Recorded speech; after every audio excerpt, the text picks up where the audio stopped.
CCTV short news നിങ്ങൾക്കായി സമർപ്പിക്കുന്നത് power guard solar system Koonamuchi. നമസ്കാരം. CCTV ഷോർട്ട് ന്യൂസിലേക്ക് സ്വാഗതം. കുന്നംകുളം കേന്ദ്രീകരിച്ച് RTO ഓഫീസ് തുടങ്ങുമെന്ന് ഗതാഗത മന്ത്രി CP ജോൺ പറഞ്ഞു. കുന്നംകുളത്ത് നഗരസഭ നൽകിയ സ്വീകരണത്തിന് മറുപടി പറയുകയായിരുന്നു മന്ത്രി. കുന്നംകുളത്തു നിന്ന് തുടങ്ങുന്ന KSRTC ബസ് എന്ന ആവശ്യത്തിന്മേലും അനുഭാവപൂർണമായ നടപടിയുണ്ടാകുമെന്നും മന്ത്രി. കേരളത്തെ നടുക്കിയ നെന്മാറ ഇരട്ടക്കൊലക്കേസിൽ കൊടും കുറ്റവാളി ചെന്താമരയ്ക്ക് വധശിക്ഷ വിധിച്ച കോടതി. പാലക്കാട് അഡീഷണൽ സെഷൻസ് കോടതിയാണ് ശിക്ഷ വിധിച്ചത്. ചെന്താമര 20 ലക്ഷം പിഴയടയ്ക്കണമെന്നും ഈ തുക സുധാകരന്റെ മക്കൾക്ക് നൽകണമെന്നും കോടതി ഉത്തരവ്. തൃശൂർ എക്സൈസ് സ്പെഷ്യൽ സ്ക്വാഡിന്റെ ഓപ്പറേഷൻ തണ്ടറിൽ MDMA-യുമായി യുവാക്കൾ അറസ്റ്റിൽ. ലോകകപ്പ് ഫൈനൽ മത്സരത്തിനിടെയുള്ള ആഘോഷത്തിനായി കരുതിയ MDMA-യുമായി മുള്ളൂർക്കര കണ്ണമ്പാറ SN നഗർ പറക്കുന്നത് വീട്ടിൽ സുനിൽ, കണ്ണമ്പാറ കുറക്കാട്ടിൽ വീട്ടിൽ ജിഷ്ണു എന്നിവരെയാണ് അറസ്റ്റ് ചെയ്തത്. പെരുമ്പിലാവിൽ ആംബുലൻസും കാറും കൂട്ടിയിടിച്ച് അപകടം. പൊന്നാനിയിൽ നിന്ന് തൃശൂർ മെഡിക്കൽ കോളേജിലേക്ക് രോഗിയുമായി പോയിരുന്ന ആംബുലൻസാണ് മുന്നിൽ പോയിരുന്ന കാറിന്റെ പിറകിലിടിച്ചത്. കാറിലുണ്ടായിരുന്ന യാത്രക്കാരിക്ക് ഗുരുതര പരിക്ക്. ചാവക്കാട് നഗരസഭയുടെ കീഴിലുള്ള തെരുവുനായ വന്ധ്യംകരണ കേന്ദ്രത്തിന്റെ പ്രവർത്തനോദ്ഘാടനം ഗുരുവായൂർ MLA NK അക്ബർ നിർവഹിച്ചു. തെരുവുനായകളുടെ ആക്രമണം മൂലം ജനങ്ങൾ നേരിടുന്ന ആശങ്കയ്ക്ക് പരിഹാരം കാണുന്നതിന്റെ ഭാഗമായാണ് വന്ധ്യംകരണ കേന്ദ്രം യാഥാർത്ഥ്യമാക്കിയത്. ഗതാഗത വകുപ്പ് മന്ത്രി CP ജോൺ തന്റെ മാതൃ ഇടവകയായിരുന്ന ആർത്താറ്റ് മാർത്തോമ പള്ളിയിൽ സന്ദർശനം നടത്തി.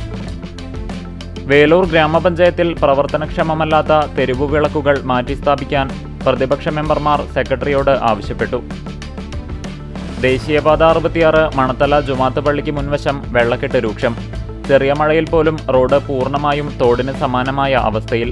ദേശീയപാത അധികൃതർ അടിയന്തരമായി ഇടപെട്ട് ശാശ്വതമായ പരിഹാരം കാണണമെന്ന് നാട്ടുകാർ ആവശ്യപ്പെട്ടു. ബാലഗോകുലത്തിന്റെ ആഭിമുഖ്യത്തിൽ നടത്തിവരാറുള്ള ശ്രീകൃഷ്ണ ജയന്തി ആഘോഷങ്ങളുടെയും മഹാഗോപൂജയുടെയും ഗുരുവായൂർ ഗോകുല ജില്ലാതല സ്വാഗത സംഘ രൂപീകരണം നടത്തി. രാമായണ മാസാചരണത്തിന്റെ ഭാഗമായി വേലൂർ കാർത്തിയായനി ദേവീക്ഷേത്രത്തിൽ അഷ്ടദ്രവ്യ മഹാഗണപതി ഹോമം നടത്തി. കേരള സർക്കാർ ആയുഷ് വകുപ്പും കടവലൂർ ഗ്രാമപഞ്ചായത്തും government Ayurveda dispensary, Ayush health and wellness സെന്ററും ചേർന്ന് കോട്ടോൽ ഉന്നതിയിൽ സൗജന്യ പകർച്ചവ്യാധി പ്രതിരോധ ആയുർവേദ മെഡിക്കൽ ക്യാമ്പും ബോധവൽക്കരണ ക്ലാസും നടത്തി. ഗുരുവായൂർ നഗരസഭാ പരിധിയിൽ അനധികൃതമായും വൃത്തിഹീനവുമായ സാഹചര്യത്തിലും ഉൽപ്പാദിപ്പിക്കുന്ന വറവുൽപ്പന്നങ്ങളും പാനിപൂരി ഉൾപ്പെടെയുള്ള തെരുവു ഭക്ഷണങ്ങളും നിരോധിക്കണമെന്ന് YMCA ആവശ്യപ്പെട്ടു. വെള്ളറക്കാട് പ്രവർത്തിക്കുന്ന കടങ്ങോട് ചിറമനങ്ങാട് ഗ്രൂപ്പ് വില്ലേജ് ഓഫീസിൽ സേവനങ്ങൾ നൽകുന്നതിലുള്ള കാലതാമസം ഒഴിവാക്കണമെന്ന് ഇടം സാംസ്കാരിക വേദി ആവശ്യപ്പെട്ടു. മലബാർ സ്വതന്ത്ര സുറിയാനി സഭ ചാലിശ്ശേരി സെന്റ് ഔഗീൻസ് ഇടവക ദേവാലയത്തിൽ അബ്രഹാം മാർ കൂറിലോസ് വലിയ ബാവയുടെ 224-ാം ഓർമ്മ പെരുന്നാൾ ആഘോഷിച്ചു. മന്നലാംകുന്ന് വിൻഷെയർ ലൈബ്രറിയുടെ ആഭിമുഖ്യത്തിൽ ആദരവ് 2026 നടത്തി. പോർക്കുളം പഞ്ചായത്തിലെ അക്കിക്കാവ് ബൈപ്പാസ് ജംഗ്ഷനിലെ 3 വർഷമായി നിലച്ച സിഗ്നൽ സംവിധാനം പുനഃസ്ഥാപിക്കണമെന്നാവശ്യപ്പെട്ടുകൊണ്ട് ഗതാഗത വകുപ്പ് മന്ത്രി CP ജോണിന് 7ാം വാർഡ് മെമ്പർ P പ്രവീൺകുമാർ നിവേദനം നൽകി. കൊരട്ടിക്കര GUP സ്കൂളിൽ പ്രവൃത്തി പരിചയമേള ശ്രദ്ധേയമായി. മുതിർന്ന അധ്യാപിക O പാർവതി ഉദ്ഘാടനം ചെയ്തു. പുന്നയൂർ കുഴിങ്ങര വട്ടമ്പാടം നന്മ ചാരിറ്റബിൾ സൊസൈറ്റിയുടെ ധനസമാഹരണാർത്ഥം പുറത്തിറക്കുന്ന സംഭാവന സമ്മാന കൂപ്പൺ വിതരണോദ്ഘാടനം നടത്തി. CCTV ഷോർട്ട് ന്യൂസ് നിങ്ങൾക്കായി സമർപ്പിക്കുന്നത് power guard solar system Koonamuchi. ഇതോടെ ഷോർട്ട് ന്യൂസ് സമാപിക്കുന്നു.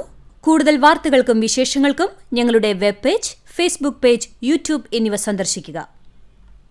തത്സമയ വാർത്തകൾക്കായി www.cctv online.tv സന്ദർശിക്കുക. നമസ്കാരം.